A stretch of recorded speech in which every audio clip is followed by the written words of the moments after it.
Good morning दोस्तों, Magadh IAS में एक बार फिर से आपका स्वागत है। जैसा कि आप देख रहे हैं, पिछले कई दिनों से हम हिस्ट्री पढ़ रहे थे।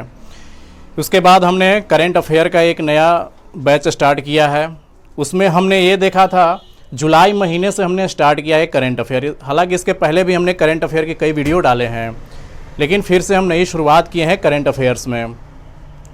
तो हम करंट अफेयर्स के ये हमारा दूसरा क्लास है और ये दूसरा टॉपिक है। हम करंट को कुछ सिस्टमेटिक ढंग से हम बांट करके पढ़ रहे हैं। सबसे पहले हमने पढ़ा था 1 से 10 जुलाई के बीच की जो घटनाएं घटी थी, उन घटनाओं को हम देखे थे। आज हमारा ये पार्ट 2 है। 11 से 20 जुलाई के बीच जो सिविल सर्विस के दृष्टि से इम्पोर्टेंट घटनाएं घटी है, हम उसको अवलोकन करेंगे और देखेंगे। और हम ये देखेंगे कि क्या घटनाएं यूपीएससी पूछती है या घटनाओं से जो उसका इफेक्ट पड़ता है उसको सवाल पूछती है। तो सिविल सर्विस इसी मायने में अन्य एग्ज़ाम से अलग है। सभी एग्ज़ाम में वो घटनाओं को सीधा सीधा पूछ लिया जाता है, लेकिन सिविल सर्विस में ये घटनाएं नहीं पूछी जाती है। उन घटनाओं के जो इफ़ेक्ट हुए, आने वाले समय में क्या प्रभाव डालने वाले हैं, वहाँ से वो सवाल पूछा जाता है। तो आइए हम एक एक कर देखते हैं इन 10 दिनों में कौन कौन सी ऐसी घटनाएं घटी है जो हमारे देश, समाज और विश्व पर प्रभाव पड़ने वाला है। सबसे पहली घटना है मालाबार सैन्य युद्धाभ्यास। ये हर साल युद्धाभ्यास होते हैं, सभी देशों के साथ होते हैं।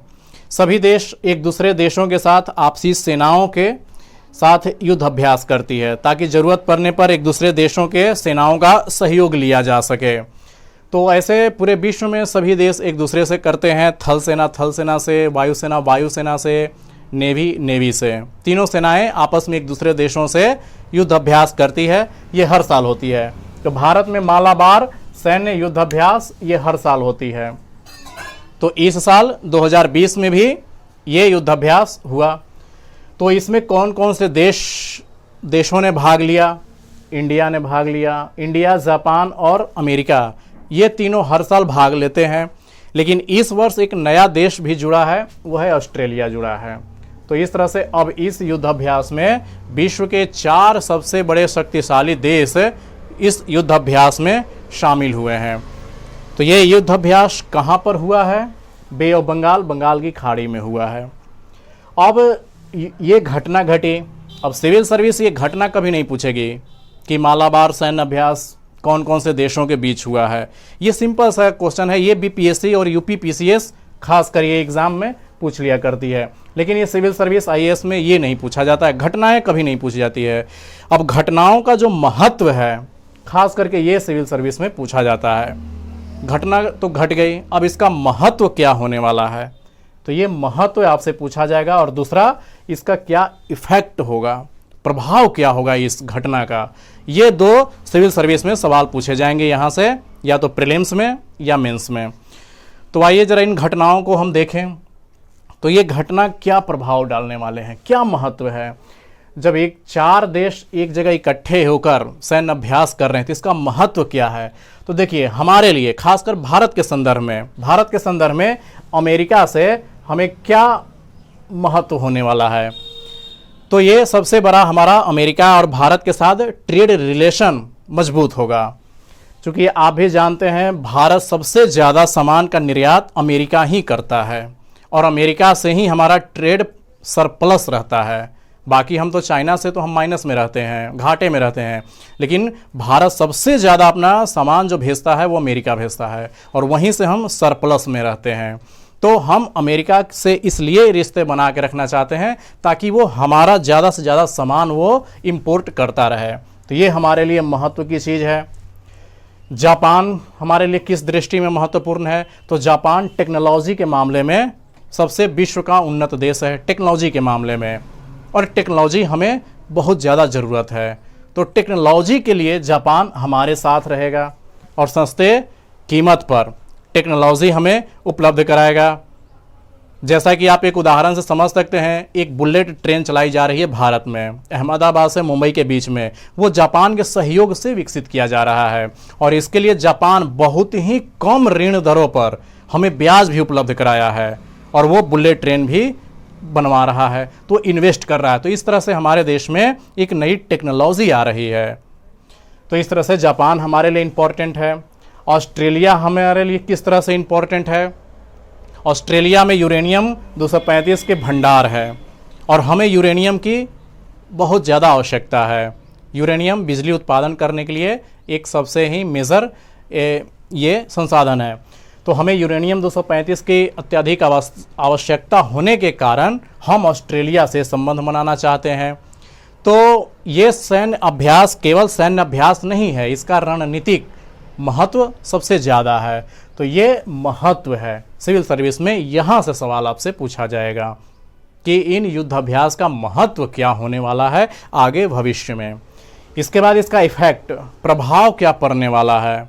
प्रभाव में क्या है? Indo Pacific relationship. जैसा कि आप जानते हैं, इंडिया हिंद महासागर क्षेत्र में बसा हुआ है और America, Australia, Japan Pacific ocean में ये पड़ता है। तो ये प्रशांत महासागर और हिंद महासागर मिल करके भारत बहुत बड़ा प्रभाव क्षेत्र बनाना चाहता है वहाँ पे। दूसरा क्या है कि चीन के विस्तारवादी नीति पर रोक लगेगी। जैसा कि आप जानते हैं कि चीन सभी देशों में एक स्ट्रिंग्स और पर्ल्स बना रहा है, यानी कि उसका घेरे की नीति एक चल रही है।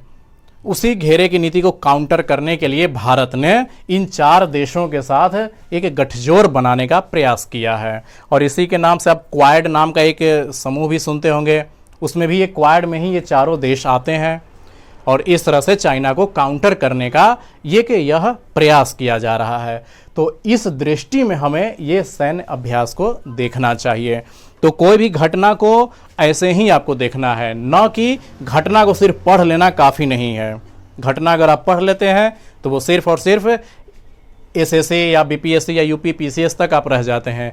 लेकिन जब उन घटनाओं का महत्व देखेंगे और उसका आगे आने वाले प्रभाव देखेंगे, तब सही मायने में सिविल सर्विस की प्रिपरेशन आप कर रहे हैं। तो ये कि घटना को हमने विश्लेषण कर लिया। अब आइए दूसरे घटना को अब हम देखते हैं। ये घटना हमारे मंदिर से जुड़ी हुई है। एक पद्मनाभ स्वामी मंदिर है, ये केरल में एक मंदिर है ये। और ये भारत के जितने भी मंदिर हैं उन सब मंदिरों में सबसे धनी मंदिर का नाम इस मंदिर का आता है, पद्मनाभ स्वामी मंदिर। ये चर्चा में भी क्यों आया है? चर्चा में इसलिए आया है कि पहले के ज़माने में जब अंग्रेज़ लोग हमारे देश में आए थे, बहुत सारे सोना चांदी लेकर आए थे हमारे देश में। और उससे भी पहले जो ट्रेड होता था वो सोने चांदी में होता था। तो पहले के राजा महाराजा अपने खजाने को मंदिरों में छुपा कर रखते थे। तो साउथ की जितने भी मंदिरें हैं उन सभी मंदिरों में खजाना मंदिरों में छुपा के रखा जाता था। वही बात है इस मंदिर में। इस मंदिर में अकूत संपत्ति रखा हुआ है। ऐसा अनुमान लगाया गया है कि 2 लाख करोड़ रुपए की संपत्ति इस मंदिर में रखी हुई है। हीरे जवाहरात ये सब रखी हुई है। और इसमें 7 कक्ष बनाए गए हैं बड़े बड़े। तो सुप्रीम कोर्ट के निर्देश से 2011 में इस मंदिर के 6 दरवाजे खोल दिए गए हैं और उसकी जितनी भी संपत्ति है उसको काउंट कर लिया गया है। एक मंदिर का दरवाज़ा अभी भी उसमें बंद है। तो विवाद इस पर नहीं है, विवाद है इसके मालिकाना हक को लेकर के कि इस मंदिर पर किसका हक होगा। चूँकि हमारे संविधान में साफ लिखा हुआ है कि सरकार यानी कि राज्य या देश धर्म से बिल्कुल अलग रहेगा, उसे धर्म से कोई लेना देना नहीं होगा। तो केरल की कम्युनिस्ट सरकार ये प्रयास कर रही है कि इस मंदिर का सारा खजाना हमारे अंडर में आ जाए, सरकार के अंडर में आ जाए। और इसलिए वह इस मंदिर का प्रबंधन अपने हाथ में लेना चाहती है। लेकिन हमारे संविधान के आर्टिकल 27 में ये कहा गया है कि मंदिरों का रख रखाव, मंदिरों का जो भी मैनेजमेंट है वो सरकार नहीं कर सकती है। तो कौन कर सकता है? प्राइवेट व्यक्ति कर सकते हैं, निजी संस्था कर सकती है, कोई ट्रस्ट कर सकती है, सरकार कभी नहीं कर सकती है। इसलिए आप देखते होंगे इंडिया का कोई भी आप मंदिर में चले जाइए आपको टिकट नहीं लगेगा। किस लिए? कि वो सरकार का नहीं है। जहाँ सरकारी चीज़ हो जाएगा वहाँ टिकट लेना पड़ेगा आपको, तब जाकर के उस संस्थान में जाएंगे। लेकिन मंदिरों में जाने के लिए आपको कहीं भी टिकट नहीं लेना पड़ेगा। लेकिन केरल सरकार की 1991 में 91 में केरल की हाई कोर्ट ने ये कहा कि इस मंदिर पर सरकार का दावा है और पहले से जो दावा करते आ रहे थे शाही परिवार वहाँ के, कि उस शाही परिवार के दावा है उस मंदिर पे, तो हाई कोर्ट ने रद्द कर दिया कि नहीं, ये मंदिर सरकार के फेवर में रहेगी, सरकार के अंडर में रहेगी। तब उस शाही परिवार ने सुप्रीम कोर्ट में केस ये अपील दायर की, और अभी 10 दिन पहले सुप्रीम कोर्ट का यह निर्णय आया कि हाई कोर्ट का निर्णय गलत था और ये मंदिर का मैनेजमेंट उस शाही परिवार को दिया जाएगा। तो ये मंदिर एक बार फिर चर्चा में आ गई। तो हमें इस घटना के बारे में तो जानना ही है, घटना के साथ साथ हमें जो एग्ज़ाम में पूछा जाएगा वो हमें देखना है कि ये घटना हमें क्या बता रही है, इसका महत्व क्या है। तो इस घटना का महत्व ये है कि सुप्रीम कोर्ट ने संवैधानिक प्रावधानों आर्टिकल 27 के तहत आम आदमी के अधिकारों की रक्षा किया है। ये तो संवैधानिक प्रावधानों के आर्टिकल 27 के तहत अधिकार को बरकरार रखा है, ये महत्व है। इसके बाद प्रभाव क्या, आने वाले समय में क्या प्रभाव पड़ने वाला है? सरकार धर्म के मामले में हस्तक्षेप कम करेगा, ऐसा अनुमान लगाया जा रहा है कि बार बार मंदिरों में सरकार के द्वारा हस्तक्षेप किया जाता है, तो वो उस पर अब लगाम लगेगी। तो ये आगे के समय में, आने वाले समय में ये किया जाएगा। और उस जो 7वें दरवाजे अभी तक नहीं खुले हैं इस मंदिर के, उस पर सुप्रीम कोर्ट ने ये कहा है कि एक ट्रस्ट बनाया जाए कुछ लोगों का, और वो ट्रस्ट ही निर्णय लेगी कि उस मंदिर का दरवाज़ा खोला जाए, 7वां दरवाज़ा, कि नहीं खोला जाए। ऐसा माना जाता है कि उस 7वें दरवाजे में बहुत ज़्यादा संपत्ति रखी हुई है, और ऐसा भी मानना है कि अगर वो दरवाज़ा खुल जाए तो भारत में प्रलय आ जाएगी, ऐसा मान्यता है। लेकिन कुछ भी हो, मंदिरों की जो संपत्ति है वो मंदिरों में ही रहनी चाहिए, ऐसा होना चाहिए। तो ये हमने घटनाओं को देखा, और घटनाओं का क्या महत्व और प्रभाव होने वाला है, इसको हम दृष्टिगत रखते हुए ये हम विश्लेषण कर रहे हैं। अब आइए अगली हम घटनाओं की ओर चलते हैं। भारत सरकार यानी कि वर्तमान गवर्नमेंट की, केंद्र सरकार की, या आप कह सकते हैं माननीय प्रधानमंत्री श्री नरेंद्र दामोदर दास मोदी जी की जो ये योजना है, बहुत ही बड़े पैमाने पर इस योजना की ब्रांडिंग की गई थी। कौशल विकास योजना, इसके 5 वर्ष पूरे हो गए हैं। कौशल विकास योजना के बहुत ज़ोर शोर से ये पूरे भारत में इसको लागू भी किया गया। अब इस योजना के 5 वर्ष पूरे हो गए हैं, तो अब इस पर सवाल आना ही आना है, चाहे वो प्रीलिम्स में पूछा जाए या आपके मेंस में पूछा जाए। तो ये कौशल विकास योजना शुरुआत कब की गई थी? 15 जुलाई 2015 को, और 15 जुलाई 2020 यानी कि इसको 5 साल पूरे हो गए हैं। तो अब ये 5 साल पूरे हो गए, तो इसका क्या प्रभाव पड़ने वाला है और क्या इसका महत्व होने वाला है, सवाल यहाँ से पूछा जाएगा। ये तो घटना घटी, ये तो योजना चलाई गई, अब इस योजना का इफेक्ट कितना आने वाला है, इसको अब हम देखेंगे। तो ज़रा सा इसके बारे में कुछ पॉइंट्स देख लेते हैं। ये कौन सा मंत्रालय इसको लॉन्च किया है? तो कौशल विकास एवं उद्यमिता मंत्रालय, और इसके अंडर में एक कारपोरेशन की स्थापना की गई, नेशनल स्किल डेवलपमेंट कोऑपरेशन। ये और यही जो संस्था है, ये इसी ने ही कौशल विकास योजना को लॉन्च किया है। अब ये 2 तरह का प्रमाण पत्र देता है, सर्टिफिकेट कोर्स का 2 प्रकार का ये देता है। कौन कौन सा ये कोर्स देता है? तो 2 प्रकार के, इस इंडिया में या पूरे विश्व में 2 प्रकार के लोग होते हैं। एक वैसे लोग होते हैं जो बिना किसी डिग्री लिए हुए वो उनके अंदर कौशल या क्षमता होती है, जैसे राजमिस्त्री, वो कोई डिग्री लिए नहीं होते हैं, ना ही मैट्रिक पास, 10th पास, कोई डिग्री नहीं होता है, कोई इंजीनियर की डिग्री नहीं होता, लेकिन फिर भी वो कंस्ट्रक्शन बहुत अच्छे से करते हैं। राजमिस्त्री, बढ़ई, लोहार, प्लम्बर, ये सारे लोग ऐसे कुशल होते हैं जो बिना डिग्री के कुशल होते हैं।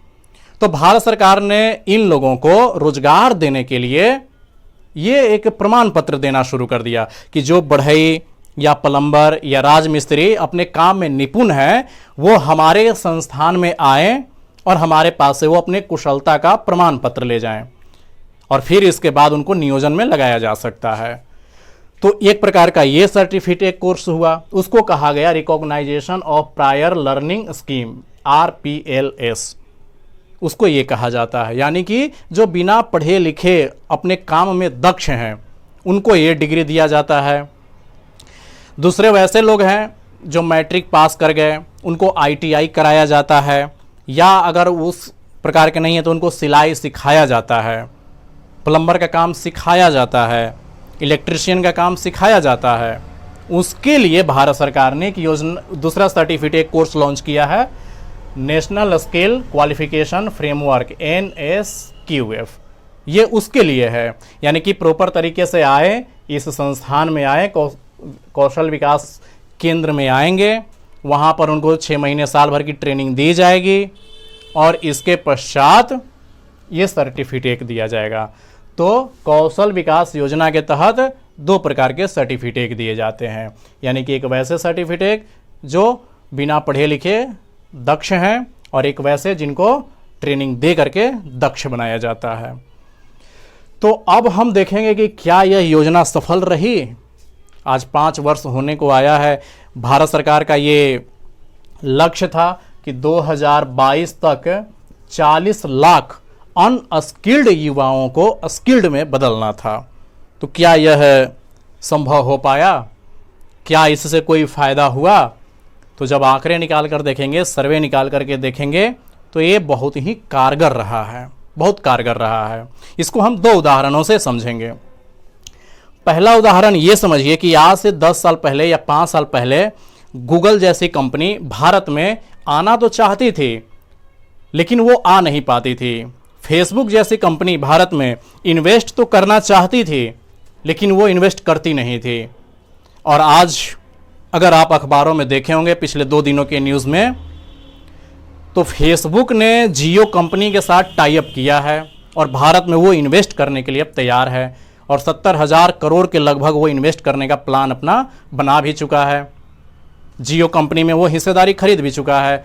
गूगल ने अभी 70,000 करोड़ रुपए की गूगल ने भारत में इन्वेस्ट करने के लिए प्लान तैयार कर लिया है।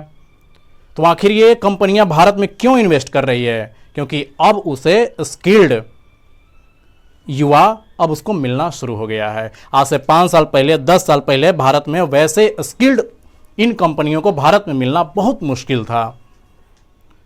तो अब इन कंपनियां जो वैश्विक लेवल की कंपनियां हैं वो भारत में आना चाहती नहीं थी कि भारत के पास कोई स्किल्ड ऐसा कोई है नहीं।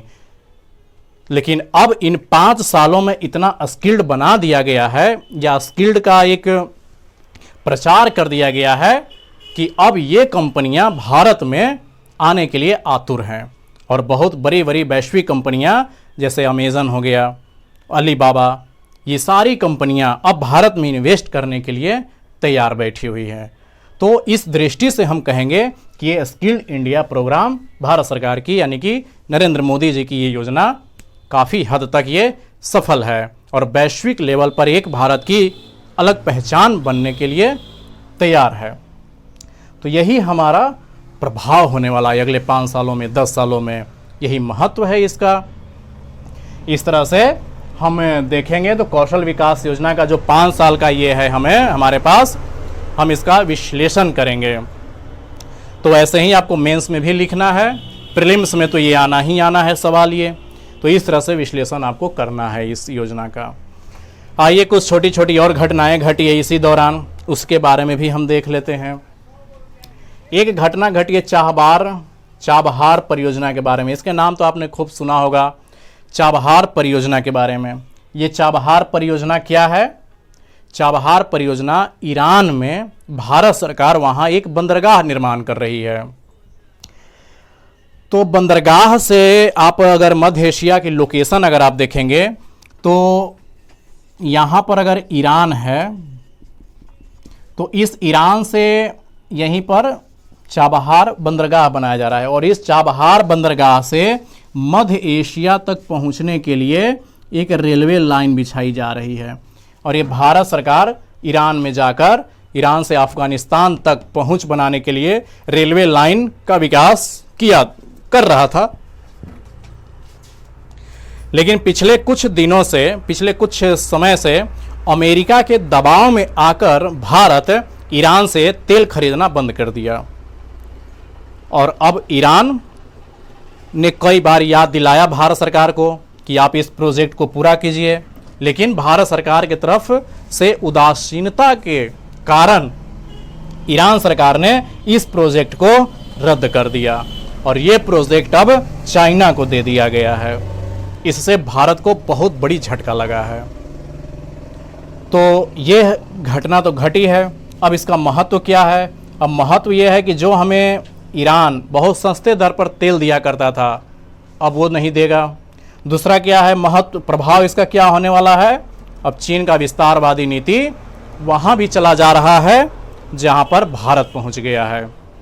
इस दृष्टि से ये चाबहार परियोजना भारत के लिए इम्पोर्टेंट है। तो चाबहार परियोजना 2017 के यूपीएससी प्रीलिम्स एग्जाम में पूछा गया ये सवाल है। तो इस दृष्टि से ये बहुत ही इम्पोर्टेंट है। फिर इसके बाद आते हैं कुछ और हम खबरें देखते हैं। अभी यूनाइटेड नेशन ऑर्गेनाइजेशन के तहत आने वाली एक संस्था है United nation economic and social council. United nation, ये इकोसॉक के नाम से जाना जाता है। वैसे आप यूएनओ के बारे में अच्छी तरह से जानते हैं। इसके 6 अंग हैं और general assembly, security council, trusteeship, international court of justice, secretariat, United nation economic and social council. तो ये अभी इसकी बैठक हुई है, इसकी 75वीं बैठक हुई है। 75वीं बैठक हुई है। इसको संबोधित करने का भारत सरकार की तरफ से नरेंद्र मोदी जी को आमंत्रित किया गया था। तो वर्चुअल मीटिंग इसकी अभी संपन्न हुई है। तो इसके बारे में थोड़ी सी हम जानकारी ले लेते हैं क्योंकि ये इम्पोर्टेंट है। अंतर्राष्ट्रीय संगठन में अगर कोई भी हलचल होती है वो सिविल सर्विस की दृष्टि से बहुत महत्वपूर्ण होती है। तो ये संस्था के बारे में हम थोड़ा सा जानेंगे। इसके सदस्य 54 सदस्य होते हैं। इसमें कार्यकाल 3 वर्ष का होता है और 1/3 सदस्य प्रतिवर्ष मुक्त हो जाते हैं। वर्ष में इसकी 2 बार बैठक होती है इस संस्था की। अप्रैल में न्यूयॉर्क में होती है बैठक और जुलाई में जिनेवा में होता है। तो अभी जो बैठक हुई है जिनेवा में हुई है और इसी के अंडर में, इस इकोसॉक के अंदर से ही कई सारे संस्थाएं संबंध होती है और इसी के देखरेख में कई सारे संस्थाएं चलती है। जैसे आप नाम सुने होंगे यूनिसेफ, ये इसी के अंडर में रहकर यूनिसेफ काम करती है। यूनेस्को इसी के अंदर में रहकर ये काम करती है।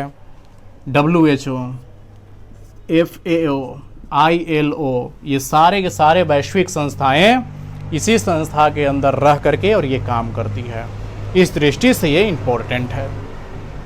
तो ऐसे ही आपको घटनाओं को विस्तार करके आपको देखना होगा, समझना होगा, तब सिविल सर्विस में आप सेलेक्ट हो पाएंगे। इसके बाद 2 छोटी छोटी और घटनाएं हैं। UAE, संयुक्त अरब अमीरात, इसका तो नाम आपने सुना होगा। अरब देश का एक महत्वपूर्ण देश है। ये पूरे अरबियन कंट्री में ये पहला ऐसा देश है जिसने मंगल ग्रह के लिए अपना अंतरिक्ष यान भेजा है। मंगल ग्रह के लिए, सोच लीजिए, चंद्रमा के लिए भी नहीं, पृथ्वी के लिए भी नहीं, सीधे सीधे ये मंगल मार्स के लिए इसने अंतरिक्ष यान भेजा है। तो ये पहली बार ये घटना घटी है अरब जगत में, इसलिए ये घटना बहुत महत्वपूर्ण हो जाती है। और किसके सहायता से? खुद इसके पास अपना टेक्नोलॉजी नहीं विकसित है, तो ये जापान की सहायता से ये अंतरिक्ष में मंगल ग्रह पे भेजा है। इसके बाद एक अभी देख रहे होंगे, राजस्थान में सरकार अस्थायी हो गई है। तो वो किससे रिलेटेड है? दल बदल कानून 1985, जो एंटी डिफेक्शन लॉ, इससे संबंधित ये हुआ है। 52वां संविधान संशोधन हुआ था 1985 में। शेड्यूल 10 में ये रखा गया है ये। तो इसके बारे में आप राजस्थान के देखते रहें, राजस्थान के बारे में उनके घटनाक्रम को देखते रहें। फिर हम इसके बाद अगली वीडियो हम लाएंगे 21 जुलाई से लेकर 30 जुलाई के बीच की जो घटनाएं घटी है उसको हम अगले वीडियो में लाएंगे। इसके बाद आप देखेंगे कि आपके करेंट अफेयर पर सोचने की, समझने की, विश्लेषण करने की क्षमता बढ़ जाएगी। तो हमारा वीडियो आपको कैसा लगा? आप लाइक कीजिए, डिसलाइक कीजिए, ज़्यादा से ज़्यादा शेयर कीजिए, लोगों के पास पहुंचाइए, इस कॉन्सेप्ट को पहुंचाइए और पूरे वीडियो को पूरे शुरू से लेकर अंत तक देखें, तभी आप सिविल सर्विस में सेलेक्ट हो पाएंगे। धन्यवाद।